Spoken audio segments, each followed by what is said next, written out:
Salut à tous, j'espère que vous allez bien. Aujourd'hui, je reviens pour vous parler du livre d'Alexandra Eshkenazi, le joueur de baccarat, qui est paru aux éditions Belfond. Tout commence en 1952, à Cannes, où nous sommes les témoins d'une course-poursuite entre un homme à l'accent slave et un journaliste, Ian Fleming, qui le traque depuis de nombreuses années. Alors voilà, on nous met ce décor-là, et ensuite on est basculé des années plus tôt à Londres, où justement ce journaliste, Ian Fleming, est un jeune héritier qui à l'époque n'a aucune réelle vocation et qui va se voir être embauché par les services de renseignement de la Navy. Donc pour lui, dans sa petite tête, c'est jackpot. Il dit qu'il va enfin plaire à la jeune Anne O'Neill, dont il est amoureux. Sauf que, bam, eh ben non, tu ne seras pas espion, mais tu seras plutôt embauché au bureau des tâches administratives. L'humiliation pour lui, du coup, elle est énorme puisque il va se rendre compte que cette jeune Anne justement est convoitée par un homme à l'accent yougoslave. C'est un homme qui est très beau, très riche et qui se fait passer pour un homme d'affaires. Sauf que Yann va se demander si cet homme d'affaires est-il vraiment un homme d'affaires et surtout qu'est-ce qu'il fait à Londres là. Et du coup, l'imagination de Yann risque bien de s'emballer puisqu'il va se lancer dans une enquête qui risque vraiment de compromettre la plus vaste opération d'espionnage britannique de la Seconde Guerre mondiale. Voilà. Donc moi j'ai adoré déjà la période de tout ce qui se passe, enfin toutes les histoires qui se passent, qui parlent de la Seconde Guerre mondiale personnellement. J'adore.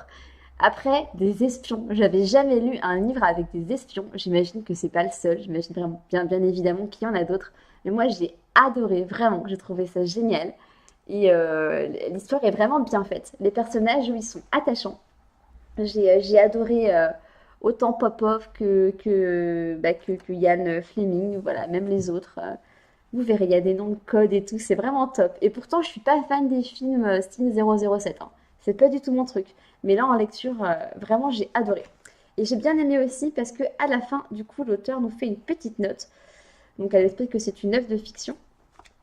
Et donc, c'est un roman qui imagine comment l'écrivain Ian Fleming a eu l'idée de créer son personnage James Bond à la suite de sa rencontre avec l'agent double britannique d'origine serbe Duško Popov durant la Seconde Guerre mondiale. Pardon. Donc voilà, cette petite note à la fin, eh ben, elle m'a encore plus fait aimer ce livre. Je vous le conseille vivement. En plus, la couverture, je trouve qu'elle est juste top et qu'elle correspond complètement à l'histoire du bouquin. Voilà. Donc, je vous invite vraiment à le découvrir. Apparemment, l'auteur avait écrit un autre livre. Je ne suis pas sûre du titre. Il me semble que c'est Le Journal de Marie. Et pour le coup, ça m'a vraiment donné envie de découvrir son autre livre. Donc, j'attendrai de la rencontrer dans un salon et je lui prendrai son autre livre.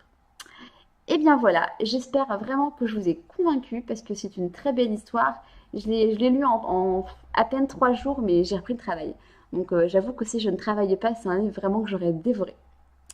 C'est donc tout pour aujourd'hui. N'hésitez pas à liker ma vidéo si elle vous a plu et à vous abonner à ma chaîne si le cœur vous en dit. En attendant, je vous dis à bientôt pour une nouvelle vidéo. Normalement, je reviens avec un livre de Nicolas Lebel. Voilà. À bientôt. Salut!